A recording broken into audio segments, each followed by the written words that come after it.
The most widely published book in human history reveals that we are created in the image of God. Throughout our human journey, each encounter is an opportunity to see the shared humanity in ourselves and others. Regardless of one's views on religion, each experience and each story weaves us together towards a common path. A path of transformation, a process of growth and understanding, a recognition that, at our core, we share a common destiny. What does the search for truth really mean in our lives? How can we find a sense of unity in a world so diverse and divided? As we reflect on these questions, we start to uncover a fundamental connection that binds us all beyond our differences. Welcome to Created in the Image of God, Building Vibrant Communities, with our host, Fransson. Tonight's episode is in memory of John Esposito.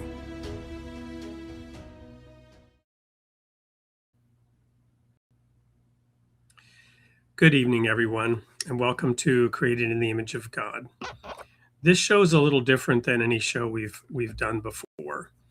Some of the longtime guests or people who have been following the show recently know that I've had a couple of tough years. I lost my sister, my older sister, 2 years ago to cancer. A year ago, my younger sister was killed in an automobile accident with a drunk driver. And a couple of months ago, 2 years. Death, mourning, grief has been on my mind. Some of the guests I've had recently, we've gone into. Excited to interview. Been working on doing this in some time. The date was scheduled to air tonight, partly because this gentleman had, I believe this was the case from memory, he had a planned medical procedure that he mentioned was not going to be very challenging, and he wanted to schedule it after that. And sadly, he passed away recently on July 15th. His name was John Esposito. I was excited to interview John Esposito because he was at the center of Muslim-Christian understanding for decades. I have a good friend, Mikhail Abdus Salam, who has agreed to join me here tonight. We've had multiple discussions. He's been on the show a couple of times before. And through my relationship with him, I've grown in my understanding of Islam and those who follow the religion of Islam. And so I was very excited to have John Esposito on the show because he, as I mentioned, was a pioneer in this. He established the Center for Muslim-Christian Understanding in Georgetown way back in 1992 or 93. And he was an influential voice in the wake of 9/11 and a rising Islamophobia that entered into this nation and around the world. And he spoke for understanding and advocacy. He himself was a Catholic, but his appreciation for Islam and Muhammad was substantial. So we decided to go ahead and air some of the clips from the pre-interview that we did, which we used for our sneak peek, because there was substantial content that we felt could at least bring some of those core principles to light and give us the opportunity to have a discussion.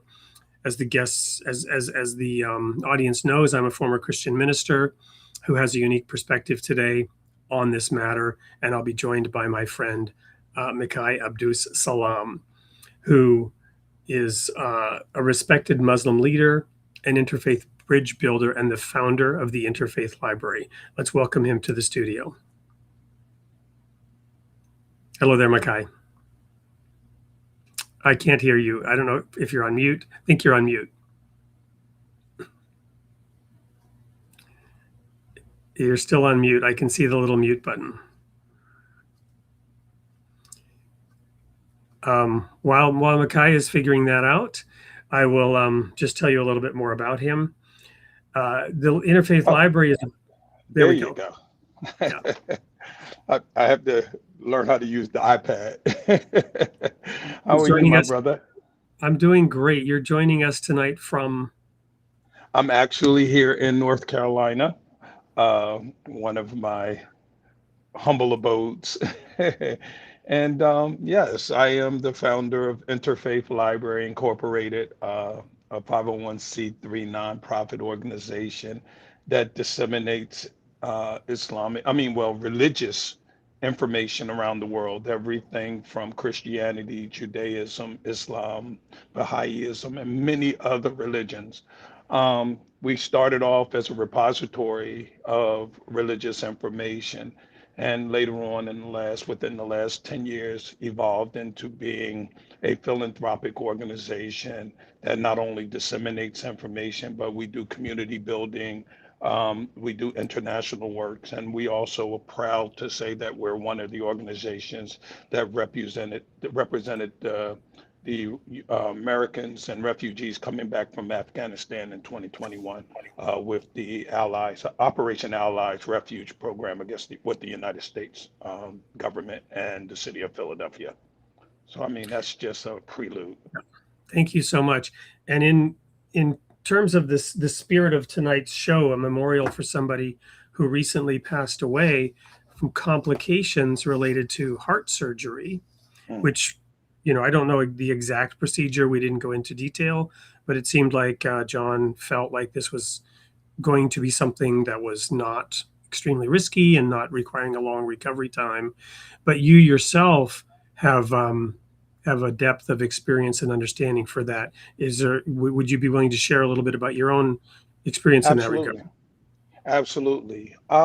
In around 2022, 2023, I was down in Honduras doing some, research and some studying and collecting of information to add to the library. I was very interested in non-traditional religions and ways of life and cultures, specifically in this case, the Mayan culture. I wanted to know more about it from the ground and more so reading things out of textbooks. But, the short, as I was down there and discovering this amazing, beautiful place, I started getting sick. And initially I thought it was the flu. And later on I said, okay, this may be pneumonia. This is a little more serious. Went to the doctors and found out that my heart was dying. They had just, as a diagnosis, they said I had cardiomyopathy, but we knew it was more than that because every day my ejection fraction was lowering. So for a year, I fought with my life. I was placed on an LVAD. If anyone doesn't know what that is, it's a left ventricle assist device where they literally put a pump on your heart and a computer pumps your heart for you. I was, in a dire situation, literally down to my last days or, and, by the mercy of God, when some people wrote me off and thought that it was over for me, a heart came. And March 21st of 2025, I had a heart transplant. March 21st of this year was my 1 year anniversary. I would say that I'm about 95% back to normal, through God's mercy. But through that experience, through that near death and, really frightening experience, I got to see the world from I know this sounds a little out of the world, but I see the world in two different perspectives now. I see things that other people don't see. I hear things that other people don't hear. And I don't necessarily mean that literally, but in the spiritual context. And so those things that used to be a complex thing are sort of really simplistic to me. And the importance of us coming together, like here today with you, Wade, is to truly bridging that gap of us far as human beings who believe in the one supreme being, no matter what we call him, that being who allowed us to be here. We have to get to a point where it's not the dogma or the theology itself that, we should be concentrating on more so than what is that divine wahi, that revelation that God gave all of humanity, and prior to us separating ourselves in groups, calling ourselves Christian, Muslims, Jews, Baha'i, or whatever. If I may say this, in the Quran, one of my favorite verses in the Quran, and many verses that always starts off with Allah subhanahu wa ta'ala, which is another name what we call for God, the creator of the heavens and the earth, all that's seen and unseen. One of the verse he says, Ya ayyuhalladina aminu, O you who believe.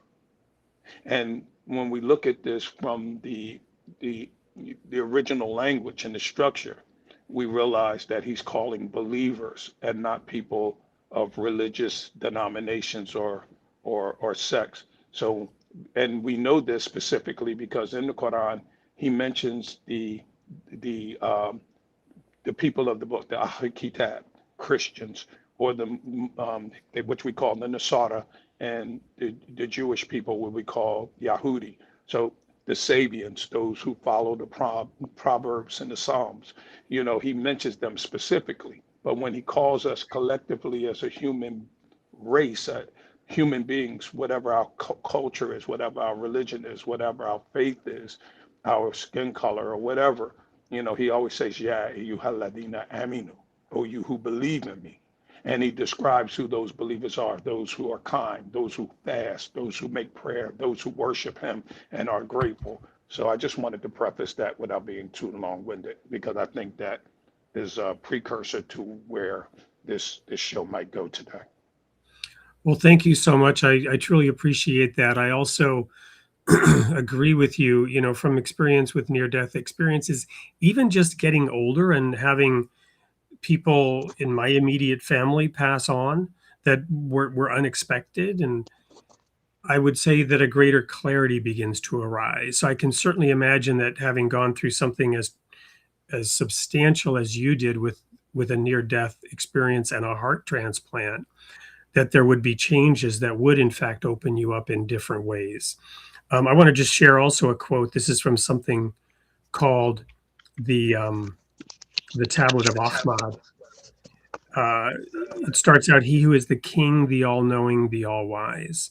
Lo, the nightingale of paradise singeth upon the twigs of the tree of eternity with holy and sweet melodies, proclaiming to the sincere ones the glad tidings of the nearness of God, calling the believers in the divine unity to the court of the presence of the generous one, informing the severed ones of the message which hath been revealed by God, the King, the glorious, the peerless, guiding the lovers to the seat of sanctity and to this resplendent beauty. So there's a call, it's an expanded version, if you will, of what you just said, calling out to the believers. And in the Bible, in the book of Hebrews, it says that he that would come to God must believe that he is, and that he is a rewarder of those who diligently seek him. So that unity and that seeking of God certainly permeates thoughts of, passing on into the next life and what's really important. I want to now jump into the show tonight. So when we were considering whether or not we should go ahead with a show about John Esposito, what we should do, how we should do it, we went back and reviewed that pre-recording, and it was kind of amazing how, and it's not surprising. I don't necessarily want to say it's magical or mysterious. We were planning the show and what he wanted to talk about. And so those segments address that. There's, we only have about 12 minutes of video cut into 4 segments. We'll jump into them, show them, and then Makai and I will talk about them after we show each one. And thank you everyone for joining us tonight to do this in honor and in memoriam of the work of John Esposito. Here we go. First of all, how long is a program usually? It's an hour. Okay, and we're scheduled for. We're currently scheduled for Tuesday night, 8 p.m. on August 4th. Okay. And that's, if that's a problem, we can change it, but that's what we're currently scheduled for. Okay. August And, 4th.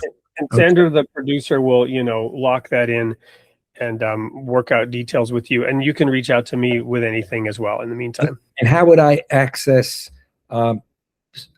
past shows, or how is they're all on YouTube. I can send you links. just be useful, for me. This Absolutely sounds really interesting. It's it's well, I'm very excited to have this discussion with you. We've had imams on the show, others that you might know of. We recently had I'm trying to remember her name, but her father was the founder of the Lubar Center for Abrahamic Studies at the Madison. I was surprised, she grew up blocks from where I lived here. What is her name? Dahlia Mogahed. I don't know if you know who she is. I mean, the weekend with me. Yeah. So she actually is the one that recommended I reach out to you, I think. Yeah. She's coming up from Washington for the weekend. Yeah. So there was the connection. That was actually the second time I spoke with John. The first time we had worked on that date, and he had shared that he had this medical procedure coming up. And I think that this interview was done back in like April. And the connection there was with Dahlia Mogahed. So the first question I have for you, Makai, is I know that when I first talked about you helping me with the show, you mentioned that you'd heard the name John Esposito, but you had to refresh yourself on who he was. Right. So first of all, what are your initial thoughts about him and his life and his work? Well, I think he's an amazing guy from a perspective. I think, and maybe I'm speaking a little bit about you. Maybe eclectic isn't the word to use here, but I think that he's daring, he's bold. Again, you and I both know that maybe some people have adverse opinions about some of his positioning and statements if they know who he is.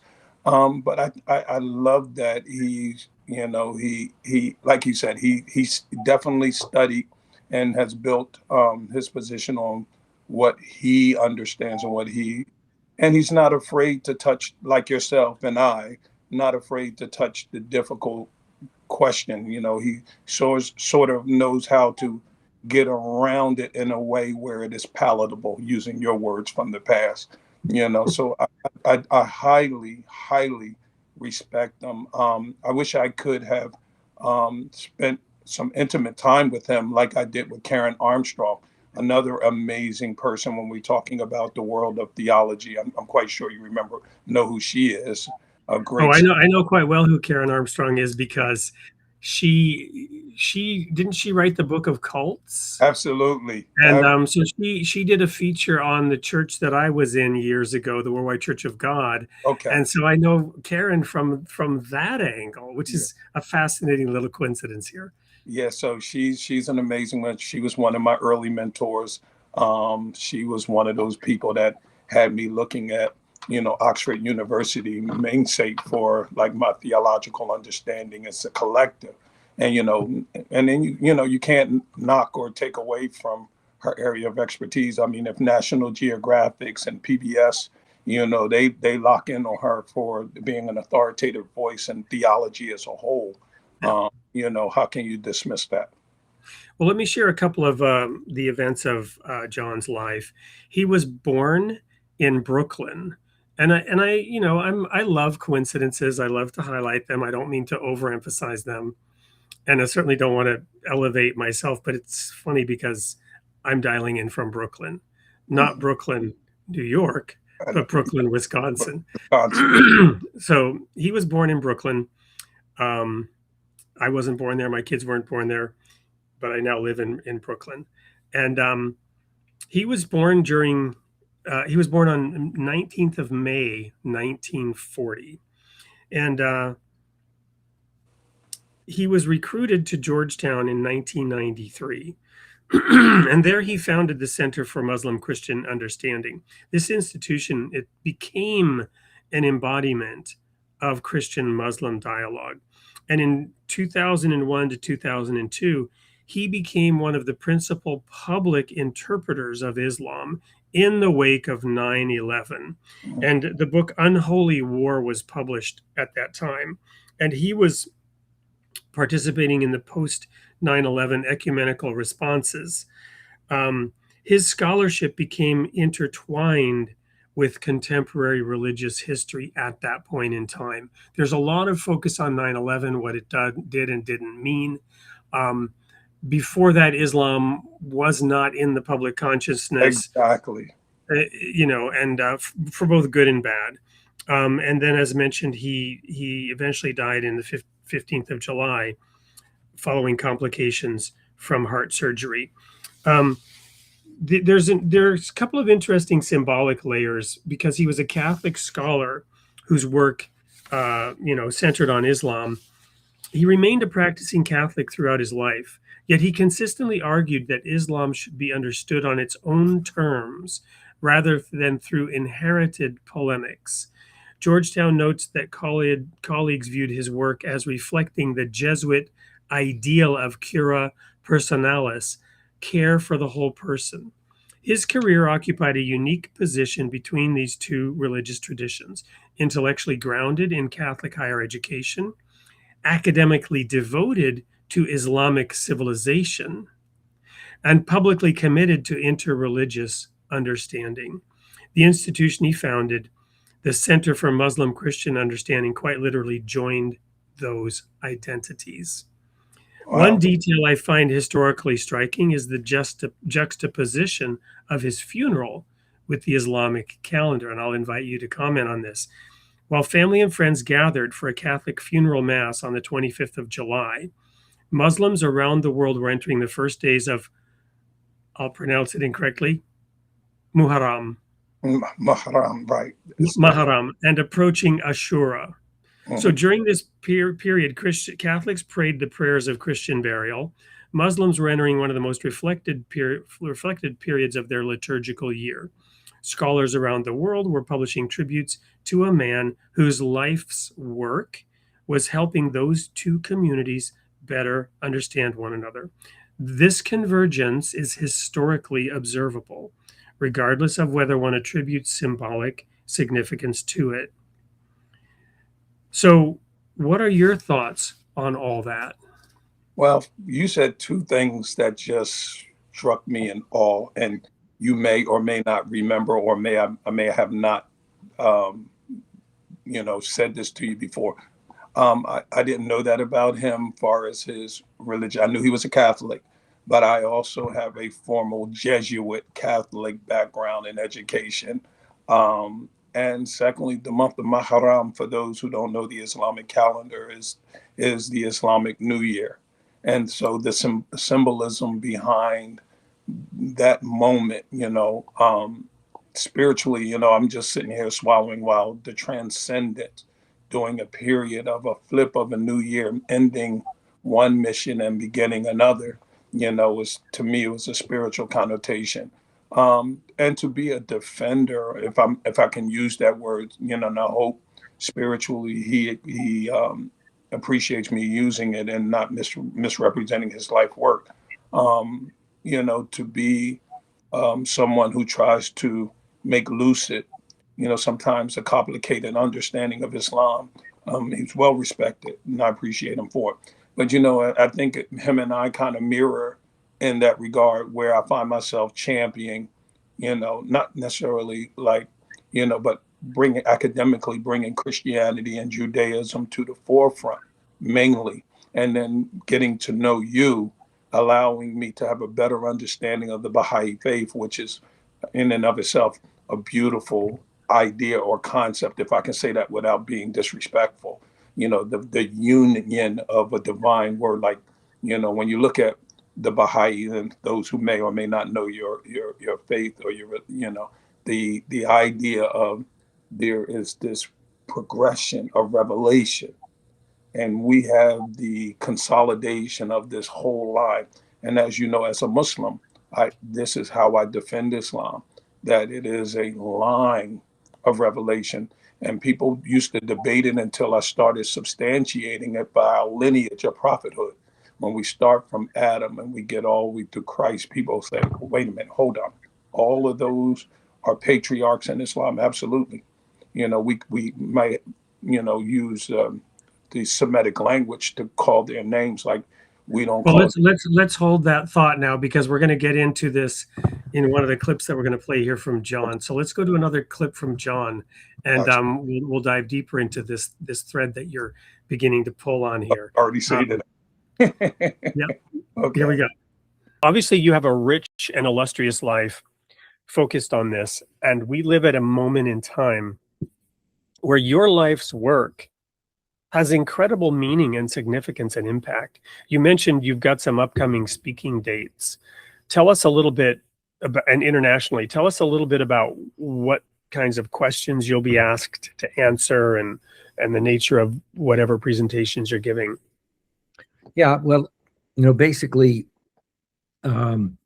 people will wind up asking me, how do I see where we are in the world today, in terms of what looks like the growth of authoritarianism, not only out there, but also here, and where do we go from here? I'll also be addressing issues like informing people about the extent to which interreligious understanding is undermined by the extraordinary growth and globalization of Islamophobia or anti-Muslim racism, and how that affects religion. It affects our politics, etc. And I'll give examples. I will also deal with the creation of the Center for Muslim Christian Understanding, and how that came about, and then what have we done. So in a sense, how it came about that Georgetown University developed a relationship with a group of Christian and Muslim businessmen who were concerned back when, in the early 1990s, that Islam would be seen as the next global threat. And then what we did as a center, and what we did responding to 9/11, in a context in which it was just common. And I'll probably give the example of my landing in Los Angeles 2 days after it to speak to a Muslim organization, and a car went by and had killed them all and let Allah decide. So I try to point out that that's not just a phenomenon back then, but it's a phenomenon that's occurring now. And usually what I do is, to some extent, with almost any audience, certainly in what I'm doing overseas, is to tell them who I am, in the sense that, yes, I'm somebody who deals with Islam globally and deals with relationship and interfaith, but also the political side. But that, in fact, that was never an intention of mine. That my grounding was clearly in Catholicism, that I was a Franciscan for a number of years. And then how and why I became significantly attracted by this religion that I couldn't understand back in the late 1960s and 70s, which was getting no attention. What was it about this religion, that really grabbed me, and about the people that I knew in that religion? Wow. So one of the things that jumps out at me there, we'll get into this a little bit more in the future clip. Well, a couple things. First of all, John had future speaking assignments. I didn't know his exact itinerary. Perhaps he did or didn't, complete any of those, or perhaps they were also scheduled for later. But he was going to be answering questions about the future, right? Not that anyone viewed him as a prophet, but his understanding of Christian-Muslim relations featured prominently in geopolitics. Now, my own personal understanding is that, and I'm coming at this from a biblical perspective, we can get your perspective on the Quran, but that 1/3 of the Bible is prophecy by one interpretation. By some other standards, more than 1/3 is prophetic. Those prophecies talk about what's coming. The book of Revelation, I'm doing a series right now in a Baha'i context talking about the book of Revelation to try to help Baha'is understand the words of one of the founders of the Baha'i faith, which is that every Baha'i must know and understand the Hebrew scriptures, the Torah, the so-called Old Testament, and the New Testament as the Word of God. And he personally went through whole chapters in the book of Revelation specifically and went verse by verse and gave his exposition of what they mean. So I'm going through that to talk about how the book of Revelation predicts the future all the way from the time of Jesus forward to our day and age and beyond. And in that interpretation, there's a specific chapter, Revelation 12, which in my view is all about Islam. And of course, Muhammad came later, and he also was a prophet. He's in fact called the seal of the prophets, and there was additional prophetic information. But somehow, in the Christian world, most people do not have this perspective at all and are completely ignorant of how and where Muhammad and Islam fits into prophetic interpretation. Right.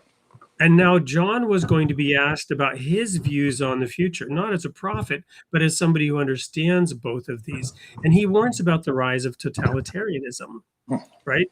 And if we read the pages of the book of Revelation, we see our world today described in fantastical terms by somebody who had visions 2,000 years ago of our modern day, which he couldn't possibly begin to grasp what a helicopter was or what the internet was or what cities like New York and London and telecommunications and global air travel, from an age where they were still riding horses and donkeys for transportation with wagons and didn't have a combustible engine at all. So the things that John saw predicting forward, he was describing in fantastical terms, but now John was going to be speaking internationally about where we're at. And we know what has unfolded since April at the intersection of these religions, Judaism, Christianity, and Islam.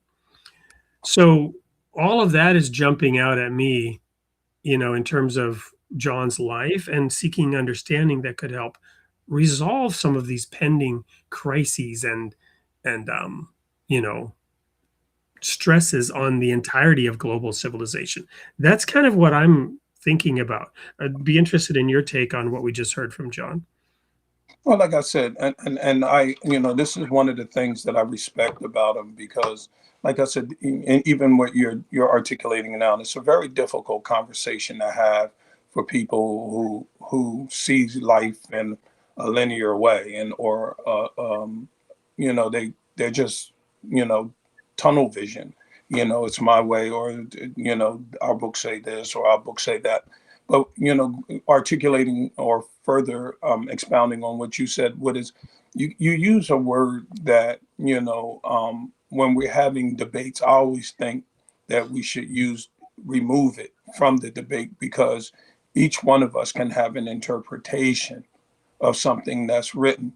I'm one of those people who says, well, what does the Bible, the Torah, and the Quran actually say? And I take it from the Hebrew, the Greek, and the Arabic language. Because as you know, and you can have expounded in past sessions and different discourses, things are lost in translation. And once we translate something and into different languages, every time it's chopped up. And what people have to understand, and again, I'm not trying to be controversial, is the Bible that we read here in America and English speaking countries. You may read something biblically and it may say something in English and you're running with it. And therefore, you're saying because of what you were taught formally as a dogmatic principle or an ideology, and says, well, this is supported by what this says here, here, here, and here. And then when I come back and I say, well, that's not what actually was originally wrote, that's an interpretation of what was actually said. And even in English, you can read a scripture and somebody say, well, and interpret it that way. And I think that's the problem we have when it comes to these sort of religious discussions, because everyone has their own perspective of what they understand from an interpretation of an interpretation of an interpretation from an original. Well, and even when we have the original language, as we do with the Quran, language changes over time. Absolutely. And then there's the original historical and cultural context in which a thing was said. And the revelation that was received, to the degree that one believes in divine revelation, which I do, and I know you do, that concept that was conveyed by a word, especially when we're talking about the future and prophetic statements, the concepts that are needed to fully understand don't even exist. Exactly. The other thing is, there's a lot of symbolism in the Bible. I assume in the Quran, I'm a complete rank novice and rookie when it comes to the Quran, but I assume there is symbolic language. Yes, and this symbolic language often has both a physical and a spiritual interpretation. Exo and esoteric. And sometimes it has multiple. Sometimes it's a type. We might use the term fractal today, which didn't even exist back then, where this is a repeating pattern. I'll just use Elijah. Jesus said, Elijah must come, but he has come already. I mean, when he's referring to John the Baptist as the Elijah. But he says John the Baptist is Elijah, but he's also not that Elijah. Right. And then there's a real Elijah who was here, and Elijah that was here on Mount Carmel, he wasn't just a symbol, he was a real person. A person. Right. So it gets complicated. So when I use the word interpretation, there are other more scholarly words, exegesis, hermeneutics, and so on. I'm going to throw a comment from the audience here in now. We don't always do this early, but he asks, are the original manuscripts of the Bible still in the British Museum? That statement, it's an intelligent statement in a way, but it also reveals a lack of full understanding. What do you mean the original manuscripts of the Bible, right? So the Dead Sea Scrolls were a monumental find by some standards. They were the most significant find in history of text, of theological material, but they are original manuscripts, but they are not the original manuscripts of the Bible. There's no such thing as, quote, the original manuscripts of the Bible. What is even the Bible? Which Bible are you talking about, right? The Catholic canon, and so on and so forth. It's an incredibly complex. Right. And if I may add to that, like you said, and there was a couple things, and and I'm trying not to lose the track of thought you just had there. The one thing I want to articulate, if we all, regardless to our faith and our religion, if we all are in consensus, and I'm assuming we're all in consensus, that, Elohim, Yod-Heh-Vah-Heh, Yahweh, Allah, subhanahu wa ta'ala, whatever, however we define that divine being, I'm almost can concede to that most of us would agree that he's all-knowing, almighty, all-powerful. He can do whatever he wants. In fact, the Quran says all Allah subhanahu wa ta'ala has to do is say, kun fayakun, kun, be, and it comes into existence. Now, how it comes into existence is established by the laws that he created, meaning, in order for a child to come in, two seeds have to come together, and then the child has to evolve a certain way. This law cannot be broken for our existence. But what that's saying, there shows a perfection in that. And in that perfection, we have to understand, if we acknowledge that God is perfect in every way, then what he has said originally has to hold firm to what he says today. And the Quran says, La tabdila li kalimatullah. There is no change in God's speech because his speech is perfect. God already knows what's going to happen in the future. He's already known what happened in the past. So why there need to say, well, there's this new interpolation in scriptures, whether it's Bible or the Torah or whatever, why is there this new interpretation? Oh, well, we discovered something else. Well, was the original script say? And now to add to that last part that you said, you was addressing the individual in the audience. We know in Islam, and this is one of the perfections we believe in Islam. Islam tells us who Christ is. He says, Bismillahirrahmanirrahim, that Isa, Jesus, Ibn Maryam, the son of Mary, was the Kalam, was the word, was the word, was the spirit, was the Messiah. He was the Messiah. So the Quran is clear on these things, so we don't deviate that. Now the debate comes, what does the word Messiah mean? And all these people have these different interpretations instead of leaving what God said. Everybody is of the consensus that the Messiah is anointed. Why do we have to even go ahead and expound and put our own human concoction on the level?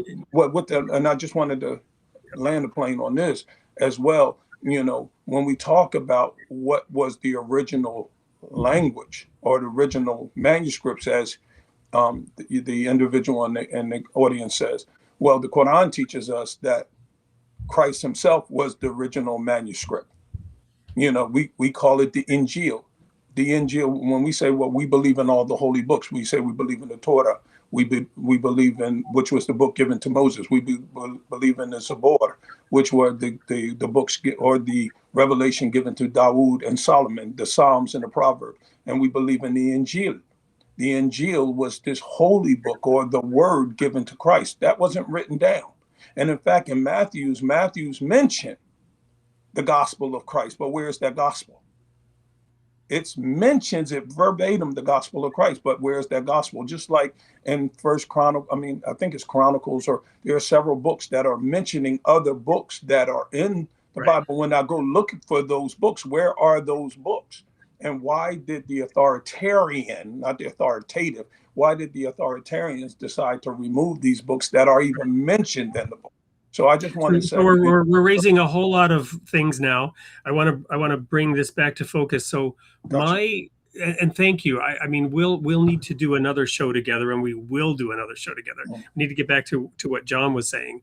But my professional experience in the last 15 years, and even going back decades ago when I was doing work behind the Iron Curtain, was as a negotiator, right? We negotiated with government tourist agencies behind the Iron Curtain to bring in groups of believers and worshipers who were essentially, contrary to law, worshiping God behind the Iron Curtain. There was negotiation involved. The traditional picture of this is, drinking the vodka and tossing the glasses into the fireplace once you reach agreement, right? And the basis of that agreement was they wanted the valuta, they wanted the Western currency. So they compromised, and we wanted to expand, our teaching and our worship into lands that were forbidding it at that time. So there was an essential agreement. We agreed on the essential value proposition. More recently, I've spent now a decade and a half in very complicated, high dollar value technology negotiations where there are many stakeholders around it. There's the business that wants to accomplish something. There's finance that doesn't want to spend any money. There's the supplier who wants to get a lot of money. There's the legal department who wants to put all the risk on the other side, and so on. And there are more there's data security who needs to protect. There's AI committees that want to protect. So you have to then reach, what is the basis of agreement? What is the foundational basis of agreement? So this is, I think, what John's life was about. The agreement here is a willingness to understand, not to necessarily agree on everything, not to prove who was right and who's wrong, whose version of understanding is right or wrong, or insist, on any basis that this book should be in or out, that this word means this or that this is more or less authoritative. But the agreement on how to reach unity. What is the lowest common denominator here, right? Well, we are all created in the image of God, which is the purpose of the title of this show. We are all created in the image of God. That's kind of the basis. There are other people who have joined the show who don't believe that, and I can have a discussion with them. But my premise is clear. This is where I'm coming from. This is the lowest common denominator.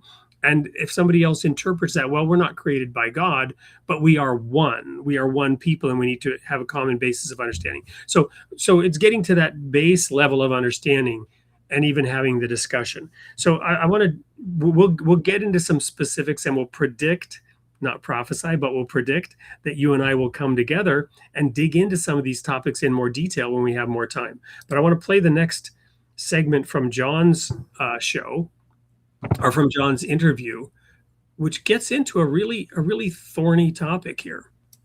Another question that will help to orient us in terms of the show.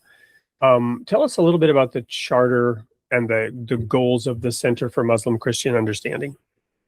Well, the center was created by these businessmen in light of the Iraq War and then Afghanistan, and the concern that Islam would be seen as the next global threat. Now, the way that we addressed that was first of all to create a program at Georgetown in which, in the School of Foreign Service, so we're dealing with students with that kind of mentality, within the School of Foreign Service, and dealing with both with the religious dimension, but also the political dimension of faiths. So you just don't offer a course on Islam or Christianity. You deal with Islam and Christianity as they in their origins, but also in their interaction, and you deal with and try to communicate if you will, what these religious traditions were like. I.e., yes, there was the Crusades, and you do have a history of confrontation, but that also, in fact, if you take the religious traditions themselves, that there is a clear basis for interfaith understanding, and that's important. Because we also give examples when we teach about the fact that, for example, our diplomats did not, in their being trained, never dealt with religion in the societies that they dealt with. And the point is that if you're a Westerner, sometimes, although that's changed now more recently, you see religion as sort of a personal thing and separate from politics, and not realizing that in many societies, the religion, whether it's in Buddhism or whatever, it's part and parcel. But even especially Islam, because you have 50 Muslim majority countries, of which about 25 are considered Islamic states, i.e. they have Islamic law integrated into their national. So they are, America is a nation where we have freedom of religion, and some even take it to want to have a nation where we have freedom from religion. Yeah. Whereas in the Muslim world, it's all so we lean this way, they lean that way, from a kind of center. And I understand and respect that, to be honest, from my background. So here we see John, emphasizing this basis of understanding. The Christian Muslim Center of Understanding was designated so that we could understand Islam and not view it as a threat, not have that fight-flight reaction. In the interest of time, I don't want to comment on that segment. I want to go right to the next segment, because that next segment gets back to the roots in Scripture of the contention. And I think this is going to tee up future conversations that we can have that dive into some of those topics that you bring up about, which books are or aren't included in this or that version of the Bible, and what the words, are and actually mean in the original languages and all that. So we'll play this last clip and then we'll get into that. One more question, and this is related more to what we may or may not want to get into in the show. Yeah. It's my understanding, again, as a Baha'i, first of all, that Muhammad is a legitimate prophet of God, everything that Islam believes he was. With some minor exceptions or clarifications, the Baha'i faith doesn't believe that the phrase from the Quran that Muhammad is the seal of the prophets, doesn't believe that it means what Islam interprets it to mean. It is authentic, it is true, but its interpretation might vary. Your mileage may vary on what exactly it means. However, the Baha'i faith would come down on the side of the interpretation that the Bible actually is misinterpreted on the subject of who the child of promise was. Ishmael was the firstborn son of Abraham. Yeah. And then you have all this dispute about birthrights and Jacob, the heel catcher, who stole the birthright and the blessing, from Esau. This goes way back, and it has not been resolved. You talked about it's strange that these things haven't. Well, guess what? They haven't been resolved. Even the Cain and Abel thing. It's my personal interpretation that the prodigal son is Jesus's flipping of the script of the Cain and Abel story, because in the prodigal son, aside from who the father is, that's maybe the most important thing and how the father behaves. But then the children, in terms of understanding the father, and Jesus came to reveal the father, we see this father embracing the wayward son, the son who had displeased him in that sense. And who is the bad son? Who is the jealous son? Well, it's the good son becomes the jealous son. The Cain and Abel story is about sibling rivalry and jealousy. And Jesus flips the script on that story in the prodigal son, even the Cain and Abel story. How fundamental and foundational is that? And if we see Jesus, in my opinion, flipping the script on that story, talk about new wine in old wineskins. So I don't know how much of this, if any, we want to get into on the show. What's your take on some of this foundational dispute between these peoples based on their religious beliefs and interpretations? Well, I think that, what one needs to do is to realize that that often the way people have been educated is if you're Jewish, you've got the Hebrew Bible or the Old Testament, full stop. Right. If you're Christian, you've got, the Old Testament, New Testament, but full stop. What they need to realize also is that if you are a Muslim, you need to extend it one more time. And there was a scholar that wrote a book. I wrote the introduction for it, and it was the first one. I think the title was like "Children of Abraham."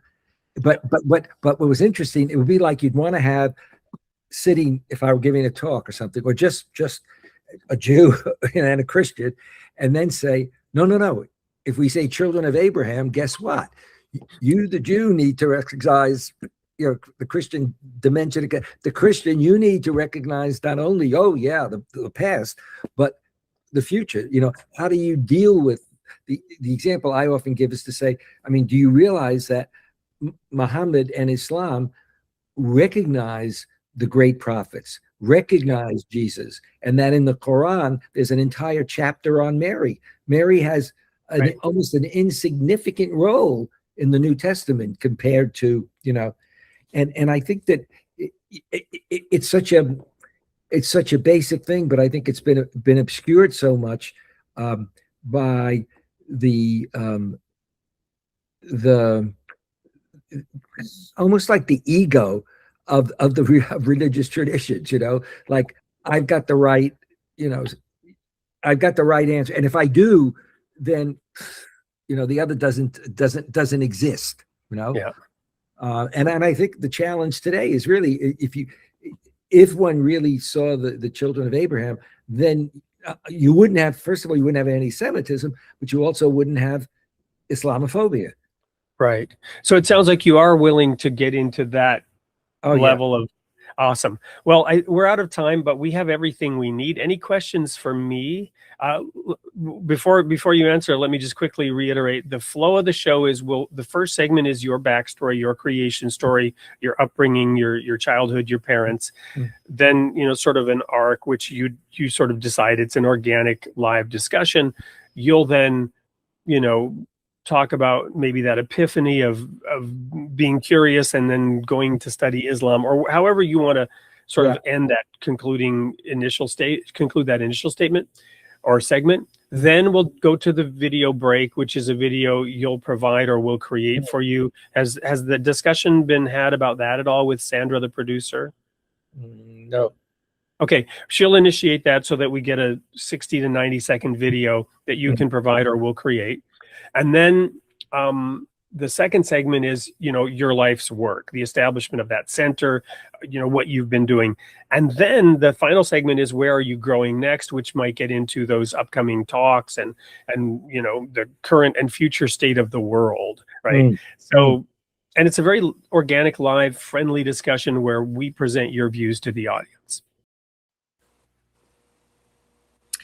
So we discussed including that very last part, but we thought we would give the audience a little bit of insight into how the show is made and the loose scripting of the show, and also sort of conclude the interview with the sadness that we didn't actually get to hear John tell his story about the forces that shaped him as he led up to this, and go into detail about where he was growing next. He did talk about those speeches, or those presentations, and how he would be asked to talk about the future. We talked about that a few minutes ago.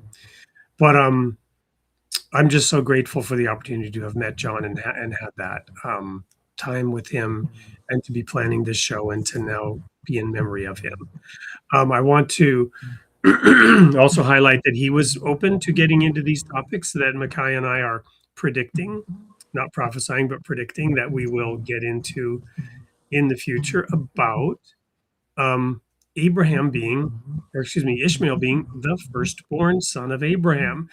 And interestingly, the thing that he left me with was this phrase, the ego of religion, right? In Buddhism, there's this concept of getting rid of the ego. And the joke is, in a Buddhist retreat, is all fun and games until somebody loses an eye. And I is obviously spelled with the single capital letter I, not E-Y-E, right? It's all fun and games until somebody loses an eye, right? But that's the essence of Jesus' statement, esteeming others better than oneself. And he that would be great among you must become the servant. And even Paul's statement about husband being the head of the wife, yes, in the way that Jesus was the head of the church, who gave himself for it. And when Jesus, knelt down, he washed the feet of the disciples, and Peter's reaction is, never will you wash my feet.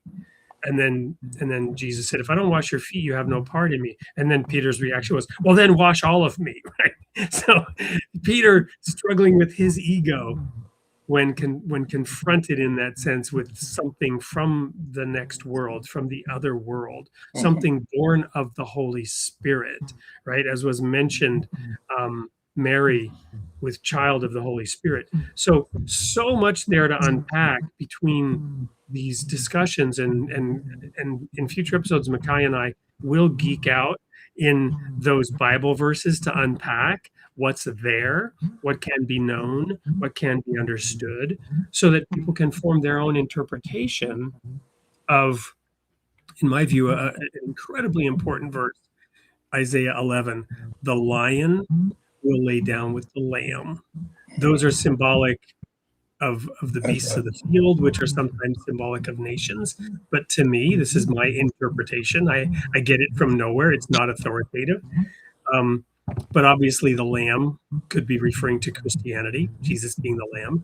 The lion could be referring to Judaism, the Lion of Judah from Genesis 49. So in Jerusalem, you also have whatever Islam is identified with. I don't know what creature or beast it might be identified with, but you have the Dome of the Rock, you have the Al-Aqsa Mosque, you have the of course, Jerusalem, the city. You have the Church of the Nativity. In Israel, in that Holy Land, you have these different religious edifices, all sort of competing for a territory to share the territory. And there's a lot of tension there. And the lion, in that sense, hasn't laid down fully with the lamb yet, but it's prophesied to come, and greater understanding might bring it on. And we will get into some of the nuance, some of the detail as we meet again to go into the thing that John said, yeah, sure, we can have that discussion. We'll continue to do that in honor of his legacy.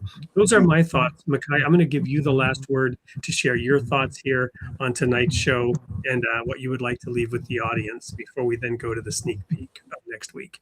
I appreciate you, and again, thank you for always welcoming me to your show.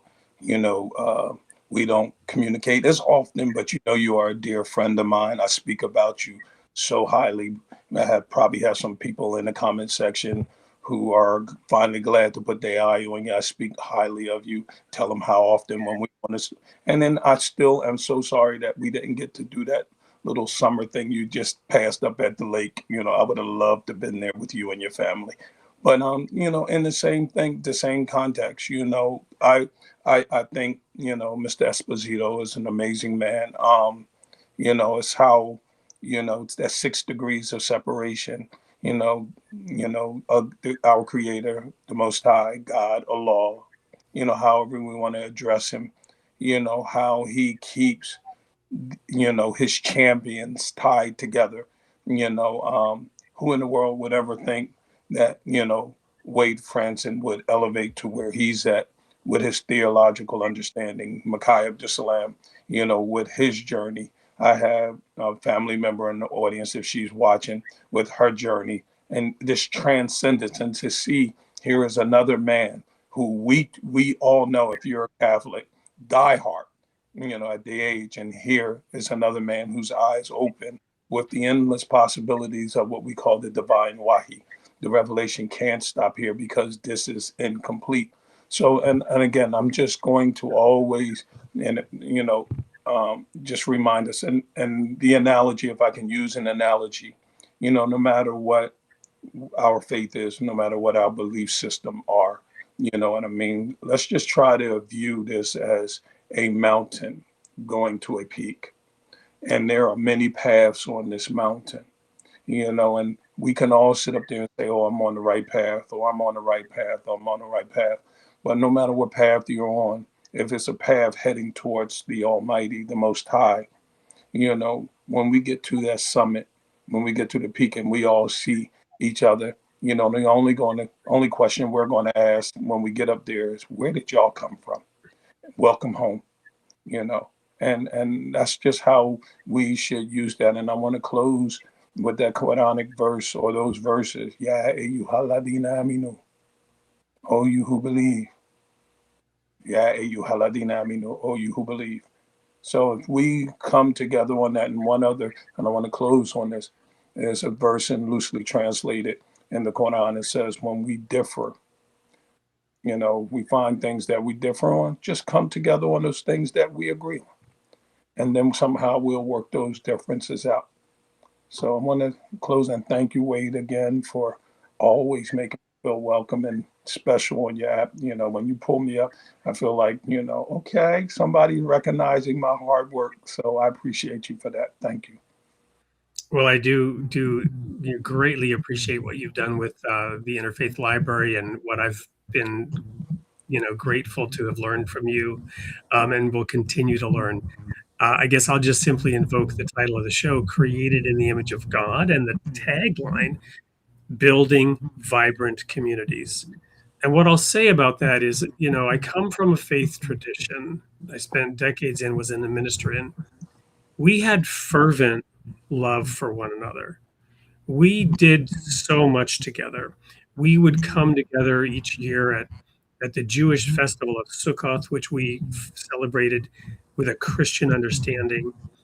So we were already bridging the gap between Judaism and Christianity in a unique way, for better or worse, with whatever understanding we had, but we were fervent about it, and our love for one another was fervent. Our community was vibrant, powerful, zealous, but it was isolated. It was small.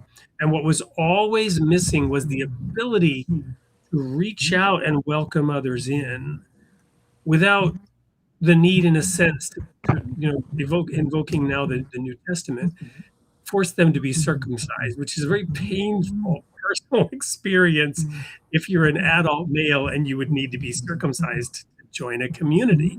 This was the debate in the early Christian church, right, between Peter and Paul.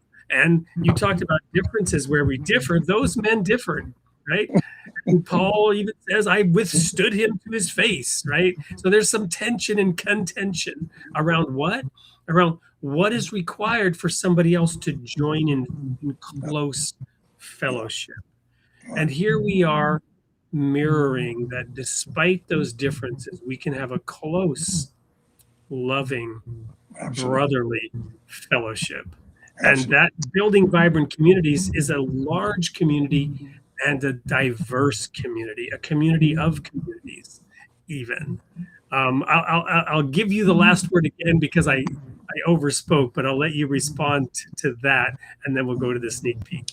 Well, I just want to say, since you talked about, in the end, created an image God in your motto at Interfaith Library, we say, in the view of God, we are all one, brothers and sisters. We are brothers and sisters. We all are. And when we look at it fundamentally, genetically, esoterically, exoterically, we all come from a single source. And I want to leave you with that. Amen. Amen. Here's the sneak peek. We will see you all next week. And thank you, John Esposito, for your life's work and for the opportunity for us to do this show together. Next week on Created in the Image of God. Sunday, August 9th at 7 a.m. U.S. Central Time, host Wade Fransson interviews Graham Tomlin, theologian, author, and editor-in-chief of Seen and Unseen. He reflects on the church's role in today's culture and how Christians can engage the world with wisdom, imagination, and hope. From theology and public witness to living out the gospel with clarity, compassion, and conviction.